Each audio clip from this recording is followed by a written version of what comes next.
nos quisieron tanto la última vez que estuviéramos los dos, les traemos a los dos, uno al lado del otro y Alejandro detrás. Hola, hola. Qué gracioso va a ser ver a Kenneth ahí sentado como un noticiero. Ajá, Puede que le dé algo. Ajá, exacto, esto parece como el 6 a las 6. Pero bueno, buenas tardes. Esto es Welcome to Chepe, un programa para las personas que se montaron en la Suárez Neta.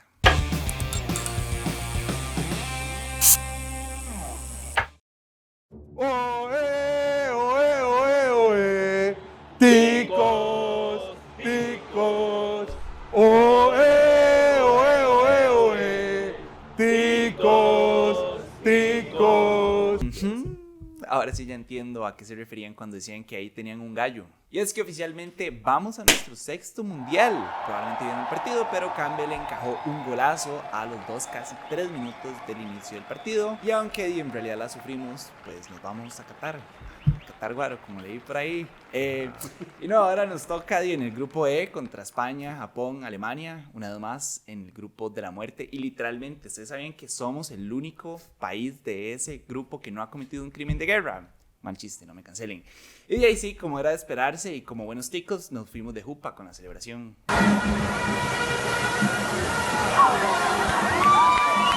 Qué pichazo. Qué regados. Y también como buenos ticos, en realidad no creo que este sea tan positivo. La fiesta se nos salió de las manos y según la fuerza pública arrestaron a 10 personas por pelearse en la fuente. También hay 4 que resultaron heridas y una se trasladó a un estado crítico. Yo me pregunto si será como el mae que estaba haciendo pole ahí en la fuente que se cayó de cara. Probablemente.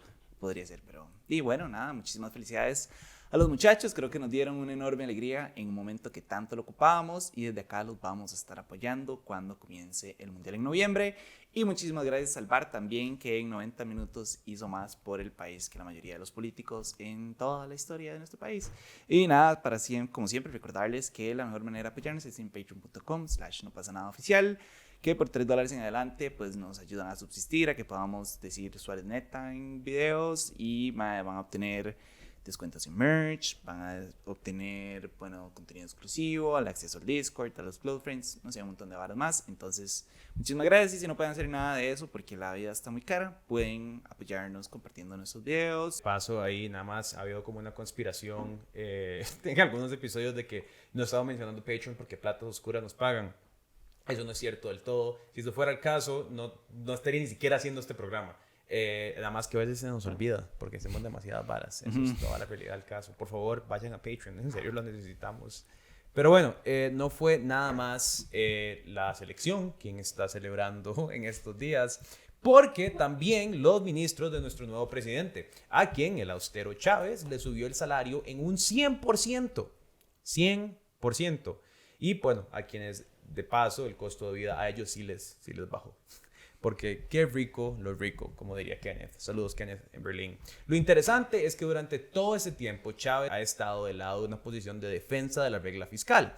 Regla, de hecho, que recordemos, él dijo fue la razón por la cual a él lo echaron del gobierno del PAC por querer aplicarla por igual a las municipalidades. Como un recordatorio, la regla fiscal prohíbe aumentos de salarios cuando la relación de deuda país-PIB sobrepasa el 60%, como está pasando en este momento. Regla que en teoría no tiene excepción para los ministros de Chávez. Ahora, estos ministros actuales tienen un salario o tenían base de 1.3 millones de colones, lo cual para Chávez es una remuneración absurda y ahora pasan a ganar 2.6 millones. Como recordatorio, el salario promedio de un trabajador del sector privado que está formalizado ronda los 500,000 colones y los no formalizados de alrededor de 380,000 colones. Que sí, concuerdo con el presidente Chávez 100% aquí en decir que es una remuneración absurda. Pero lo que pasa es que nuestra realidad nacional es absurda, el costo de vida es absurdo y a mí también me resulta absurdo que le cuestione al plenario de dónde van a sacar el dinero para bajar el costo de la gasolina, por ejemplo, pero sea plenamente obvio para él de dónde va a sacar el dinero para subirle el salario a todos sus ministros recién contratados. Que bueno, hoy parece que tuvimos un indicio de dónde va a venir esa plata. Eso no va a disparar el déficit fiscal, créame, pero sí dijimos que esos aumentos tienen que ser compensados con reducciones en la planilla de los ministerios correspondientes. Entonces, creo que estamos haciendo lo correcto de acuerdo a la ley. Entonces, si entendemos bien, van a despedir gente o recortar presupuestos de los ministerios para subirle el salario a los ministros. Y vean, Obviamente, el comparativo en sí es absurdo de la gasolina y los ministros si consideramos que lo que representa el aumento de salarios al infladísimo gasto estatal que tenemos en Costa Rica. Pero, a ver, ¿cómo no le va a dar un toque de cólera estar mamando con el costo de vida cada día más caro en un país donde pagamos la gasolina más cara de la región y ver que en el Estado estén subiendo salarios y no dejándolos quietos? Y ahora Sergio decía que Daniel Salas se tiró toda la pandemia con el 1.2. Un sentimiento que Chávez inclusive usó como un instrumento de campaña cuando arremetió, por ejemplo, en contra de las pensiones de lujo, que es básicamente lo mismo. Pero bueno, cuando es el equipo de él, parece que no le duele tanto. Finalmente, uno se tiene que preguntar si esto además fue una promesa de campaña entre Chávez y los futuros ministros, porque de antes Chávez ya se estaba quejando de que esta era parte de la razón que le estaba costando tanto contratar ministros. Y no, nada, hablando de gente que celebra en el gobierno, como si el asueto por la mejenga no fuera suficiente, los diputados tomaron la decisión de darse unas tan merecidas y deliciosísimas vacaciones. Luego una votación que para sorpresa de nadie quedó 51 votos a favor, 0 en contra y el resto ausentes. Los diputados aprobaron una moción para darse vacaciones del 11 al 15 de julio, del 26 al 30 de diciembre, del 2 al 6 de enero y del 3 al 5 de abril. Les recuerdo que los diputados con costos están cumpliendo unos 3 meses de labores y en palabras de ellos la agenda está bastante vacía y poco exigente por la floja agenda convocada por el gobierno. Entonces, así como Kennethcito se merece unas vacaciones, creo que lo justo es que los diputados que han tenido tan largas y cansadas jornadas también las tengan, ¿no? No queremos que a Pilar se le gaste mucho la voz por estar leyendo el teleprompter. Aunque, y bueno, por allá ya Pilar había estado preocupadísima por todo el tema y fue proponiendo ir a sesionar solo 2 veces a la semana. Algo que pasó muy interesante esta semana es que los diputados firmaron una moción para felicitar a los jugadores de la Sele. Y yo pienso que realmente está bien. O sea, creo que como ticos tenemos el derecho a celebrar, mae.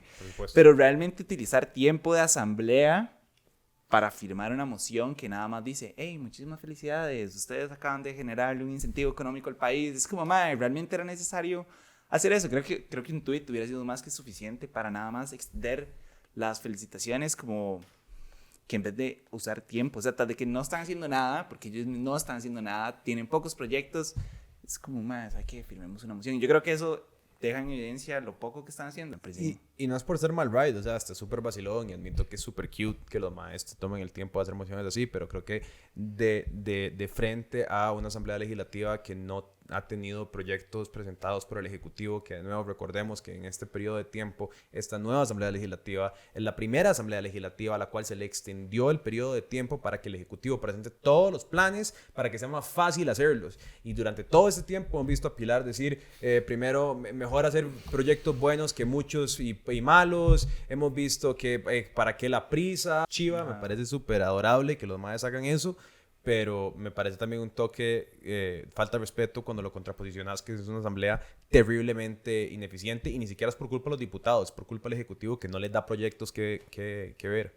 Yo lo que siento es que es como consecuencia de eso. Es como no tenemos nada que ver, entonces hagamos una moción para felicitar a los maestros de la serie y obviamente quién va a votar en contra de eso. Pero sí, en realidad los entiendo y yo también obviamente celebré. Obviamente el fútbol es todo un negocio y nos va a traer como todo este incentivo económico gigante. Probablemente ya lo vieron como en varios medios de comunicación. Son como 9 millones de dólares lo que va a entrar al país. No netos, porque esos 9 millones se tienen que sacar como estadías y pagos de jugadores, cuerpo técnico y un montón de varas. Entonces nos van a llegar 9 millones de dólares, ¿verdad?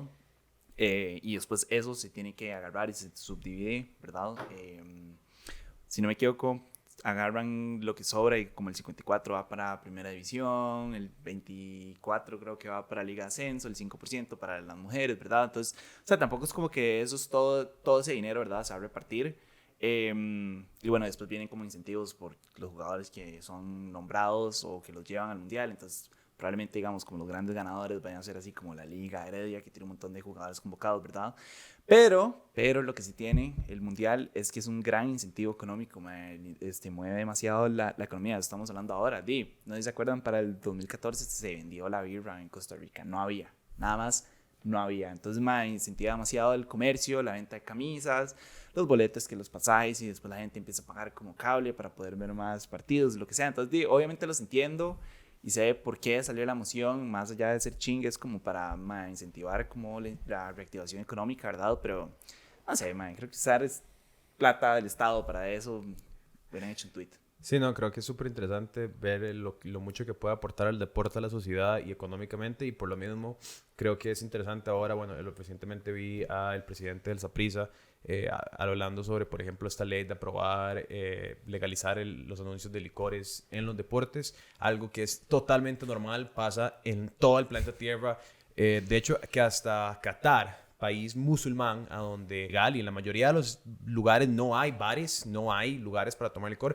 Uno de los patrocinadores es el Guaro. Mae, y a ver, sí, yo estoy de acuerdo, el deporte de fijo no debería de tener como malas influencias como el Guaro, pero también hay un montón de otras varas que son súper malas que influyen en el deporte, desde comidas de snacks, o sea, no es como que solo ensaladas de lechuga y pollo es lo que patrocina el deporte, y además no podemos ser tan hipócritas de tener una sociedad donde estamos tomando guaro a puertas abiertas en todo el país, y eso es pretender que lo que va a hacerle daño a la sociedad es ponerle eso, cuando es un ingreso económico enorme que puede ayudar a financiar ligas menores, desarrollo de jugadores y potencialmente promover que Costa Rica le vaya mejor como nación en el mundo de los deportes, porque es como todas las varas donde no hay ingresos, no hay harina, mae. Entonces, me parece un poco hipócrita que como país hemos básicamente un montón de borrachos, pero cuando se trata de ponerlo en tele, no, mae, ahí sí no vamos a tocar el guaro. A ver, mae, yo no veo que Estados Unidos esté desahuciado porque hay anuncios de birras en la NFL. A mí me parece que es un ingreso súper interesante de tener en el deporte. Y sí, de acuerdo, no es lo más saludable del mundo, no, pero hay pichado otras varas que tampoco, y somos muy hipócritas porque igual todos nos tomamos las birras viendo el partido. Cúmpleme mi sueño, yo quiero una camisa Cartago que tenga así Pilsen adelante, man. Yo pagaría millones por esa camisa. Y bueno, ya que estamos hablando de jornadas, de deportes, etcétera, hablemos de las jornadas 4-3. Aquí un recordatorio súper importante sobre las jornadas 4-3, y es que nuestra versión distópica, chaveciada de la ley, no es la misma que estamos viendo en países desarrollados, en donde estudios nos demuestran que han existido beneficios en eficiencia cuando se reducen los días de trabajo, pero se mantienen de 8 horas, no es que se extienden a 12 más. Pero bueno, resulta que el gobierno presentó un texto sustitutivo para esta propuesta que de verdad quieren empujar. Específicamente se propuso hacer 3 cambios. Primero, que se reconozca el pago de horas extra. Segundo, que exista la posibilidad de que luego de 3 meses los trabajadores puedan regresar a la jornada anterior, que obviamente todo el mundo va a estar de acuerdo, todos los jefes van a permitir que eso pase. Y tercero, un modelo de jornadas flexibles. Incluso hicieron una lista con posibles trabajos en los que se podría implementar ese tipo de jornadas. Entre ellos están los trabajos de manufactura, producción tecnificada y las áreas de medicina y veterinaria. Y algo que llaman servicios corporativos. ¿Quién sabe qué puta será eso? Además, se estableció que los patronos van a tener que someter a sus negocios a un estudio y pedir permiso con un mes de antelación al Consejo de Salud Ocupacional para determinar si sus empresas son aptas para ese tipo de jornadas.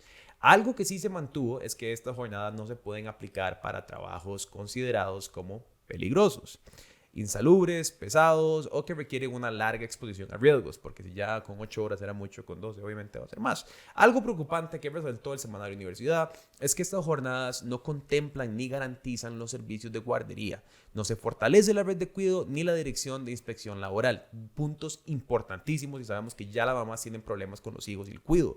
Lo que el texto dice es que el patrono podría ofrecer o facilitar estos servicios, pero no lo garantiza, y textualmente se dice que no serán considerados de naturaleza salarial. Para peores, el IMAS con costos da abasto para cubrir las demandas del estado de servicios, y cuando hablamos de ayuda en horarios nocturnos, la cosa es mucho peor. Y a todas estas, Rodrigo Chávez salió a defender el proyecto y literalmente dijo: creemos que es una manera de aumentar los empleos en Costa Rica, protegiendo los principios fundamentales que los costarricenses amamos, eso lo digo en serio, de una jornada laboral de 48 horas, por ejemplo.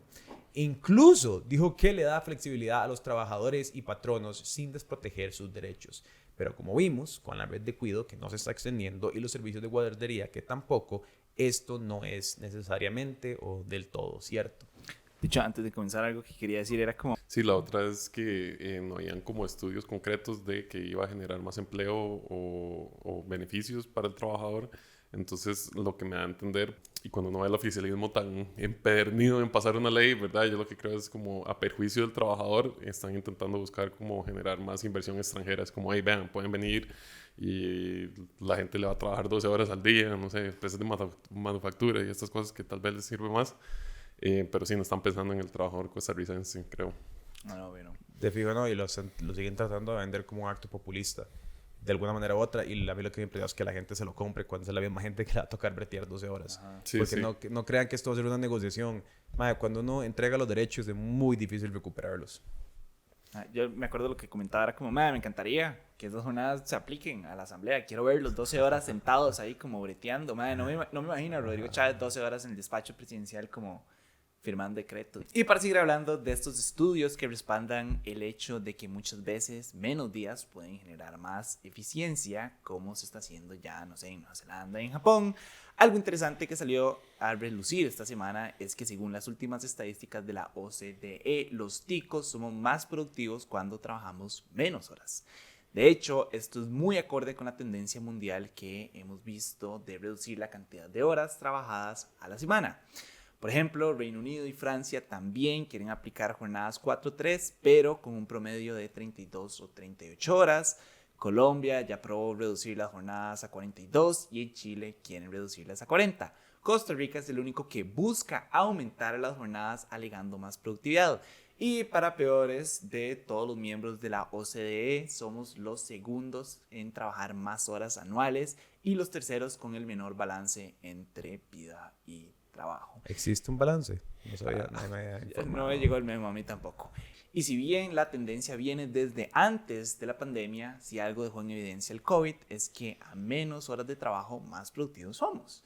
Pero bueno, al parecer el siguiente paso es que hagan otra mesa de diálogo para discutir pues, los cambios y ver qué más se pueden actualizar. Esa reunión estaba pactada para este jueves 16, para el momento en que grabamos. Esto no había sucedido todavía, entonces los vamos a estar manteniendo al tanto. Además de si va a haber o no va a haber pizza. Pero bueno, como les contamos hace nada, Rodrigo Chávez había estado de viaje con varios de sus miembros del gabinete y ministerios y periodistas como nota vacilona por segunda vez en su primer mes de gobierno y con 15 millones de pesos en viáticos. Y durante ese mismo viaje a la Cumbre de las Américas pasaron varias cosas. Entre estas cosas fue que Rodrigo Chávez pidió cooperación regional. Entre estos temas estuvo el tema de la migración, donde él dijo que necesitamos más recursos económicos para poder sostener la carga que estos inmigrantes le están generando al país. Nosotros recibimos a un porcentaje enorme de nuestra población, gente que está buscando oportunidades y que son refugiados políticos porque Costa Rica es un país democrático. Entonces, lo que nosotros dijimos ahí fue, ¿saben qué? Costa Rica ha acumulado una reserva, es un reservorio de migrantes. No los vamos a tratar mal, pero sepan que la carga se está haciendo muy alta y que necesitamos ayuda para mantenerlos ahí y no que se vayan a otros países, incluyendo los Estados Unidos. Así como comentó la necesidad de tener esta misma cooperación regional para atacar la crisis económica que afecta al país, algo que estoy 100% de acuerdo. Pero algo interesante de esta misma entrevista fue que la periodista de CNN le hizo esta pregunta a Rodrigo Chávez. Presidente, le voy a hacer una pregunta incómoda porque es la democracia más antigua de Latinoamérica y usted mismo lo acaba de subrayar. Y para aclarar, hay quienes hablan mucho del presidente y de la frase que usó en algún momento no lejos, hace poco pues, prensa canalla, cuando hablaba usted en su país. ¿Qué le dice a la gente que hoy cuestiona valores democráticos por esa frase, presidente? No. En Costa Rica nadie cuestiona los valores democráticos porque en Costa Rica la libertad de prensa es absolutamente fundamental. ¿Que hay medios que mienten y han mentido? Sin duda.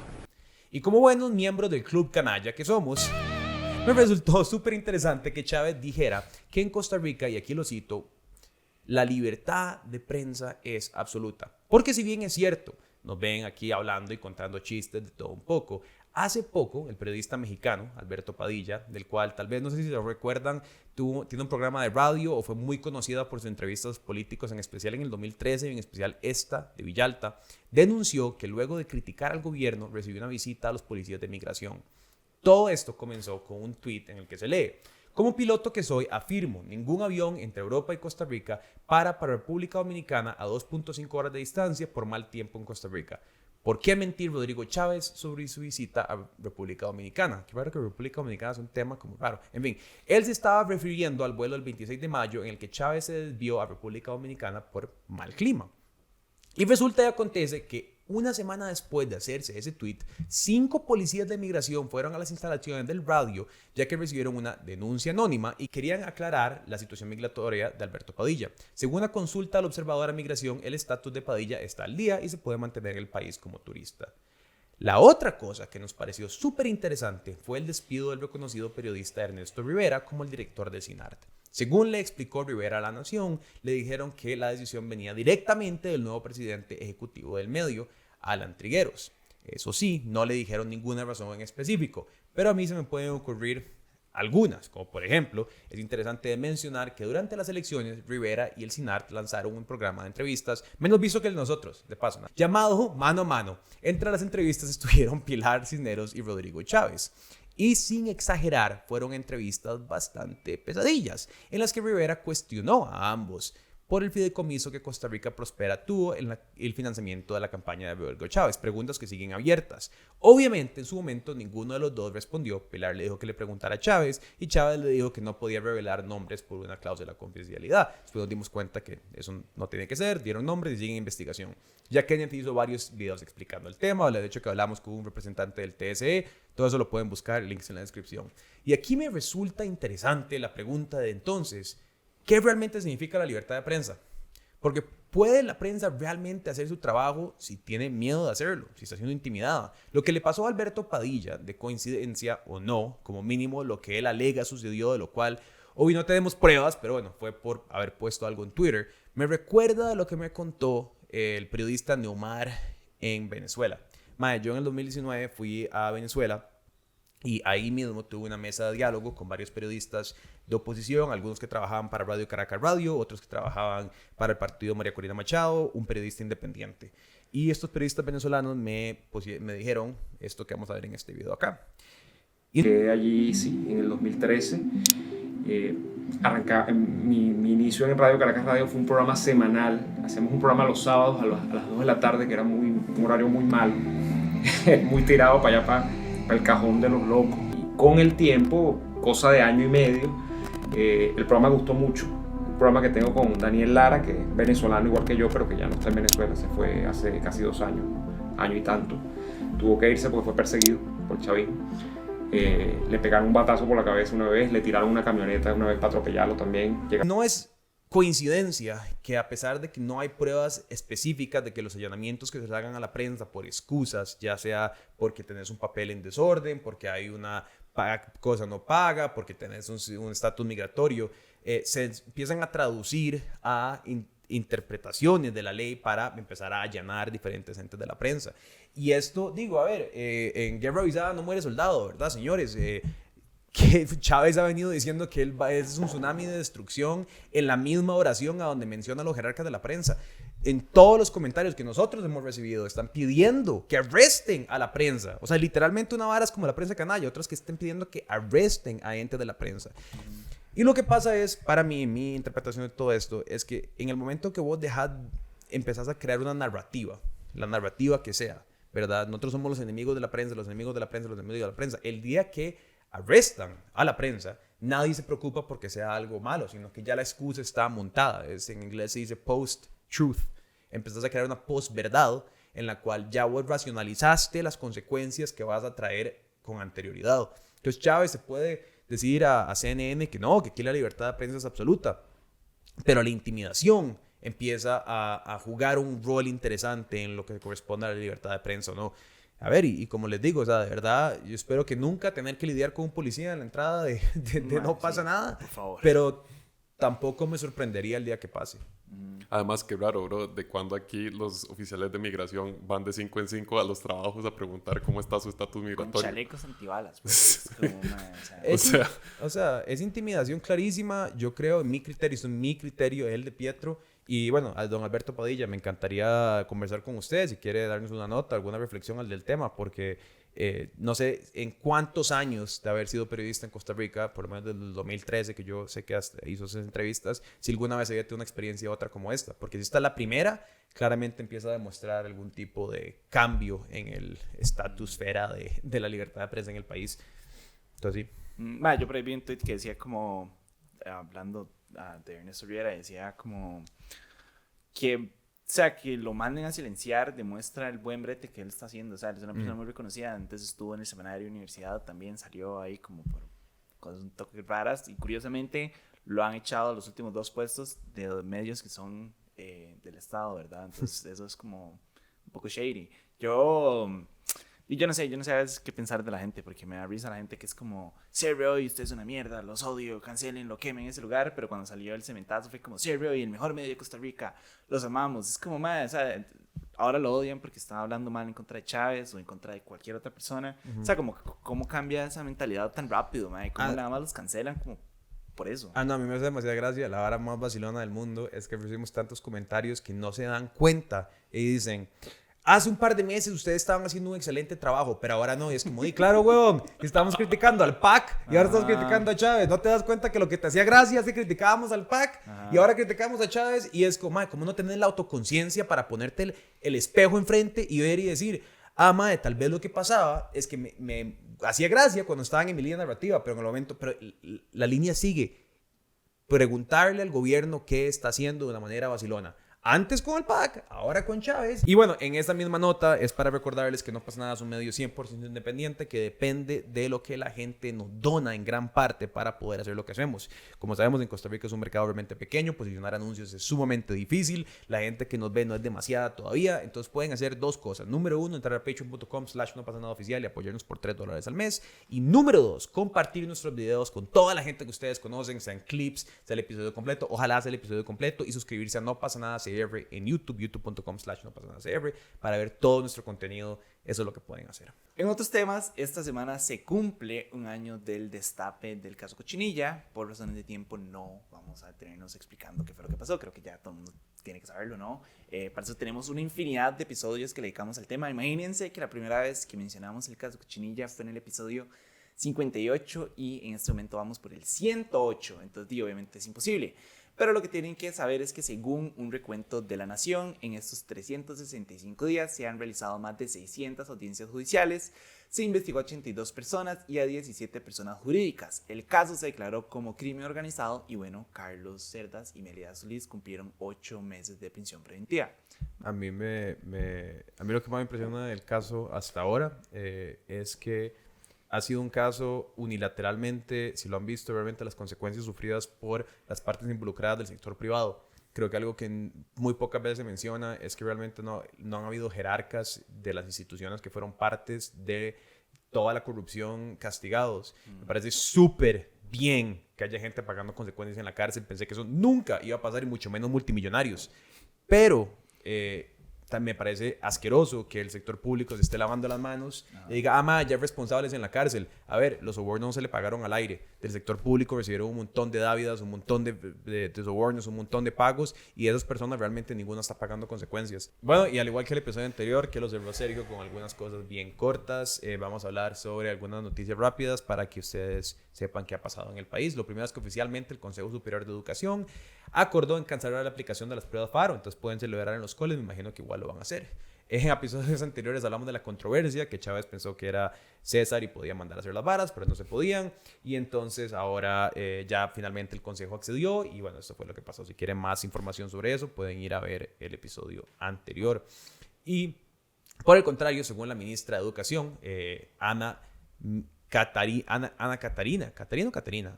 Müller, todos los estudiantes que iban a hacer las pruebas ahora aprueban el curso lectivo, nada más con el aprobar el plan de estudio del 2022. Eso sí, el Consejo dejó claro que es importante tener algún tipo de prueba a que mida los niveles académicos. Entonces le pidieron al MEP que preparara una prueba que se aplique el próximo año a los estudiantes de 6º grado, 11º año y 12º año en caso de los colegios técnicos. La otra cosa rápida es que Teodoro Herrera Martínez, Luis Carlos Miranda Izquierdo y Harry Jacobus Bodán van a ir a juicio por el asesinato de María Luisa Cedeño, un caso que apasionó a Kenneth hace mucho tiempo y creo que nos imputó a todos. A los 3 se les está acusando por el delito de homicidio calificado y violación calificada. Por el momento, el Tribunal Penal de Quepos aún no ha determinado cuándo va a ser el juicio y solo que va a ser oral y público, entonces nos vamos a mantener al tanto y vamos a ver qué está pasando y de fijo, ojalá cuando esté Kenneth pueda tener un cierre a ese ciclo tan horroroso que tuvimos.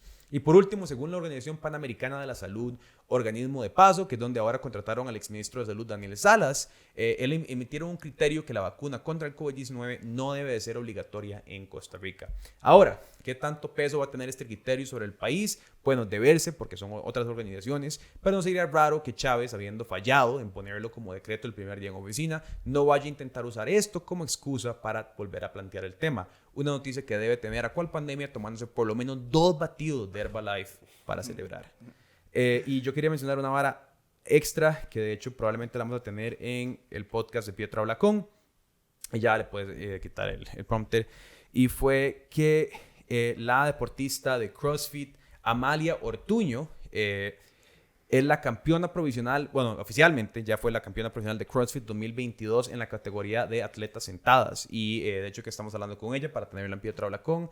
Me parece muy cool que no sea solo la campeona nacional, pero que sea la campeona mundial de CrossFit. O sea, es una vara realmente espectacular. Entonces, todo mi respeto a Amalia. Ojalá pueda hablar con ella en algún momento. Bueno, trato, mis chiquitos. De hecho, ya que mencionábamos comentarios, deberíamos hacer la dinámica del comentario de la semana. Porque vi que la gente los tiró. De hecho, dato curioso, el comentario de la semana del video pasado fue el comentario que decía, ¿por qué no hicieron la dinámica de la semana? Entonces, no deberíamos de contarlo. Pero podría buscar como el primero, el que hizo Kenneth. De hecho, yo quiero nada más leer un comentario que me dio mucha risa en el episodio de la semana pasada. No es el comentario de la semana. De hecho, solo tiene un like y yo creo que fui yo el que le dio. Es Igo R. Me dio demasiada risa este comentario. Tenía que comentarlo. Dice: Sergito es un pancito, ¿verdad? Jaja, el legítimo mae que se lo quieren verguiar en el cole y uno lo cuida.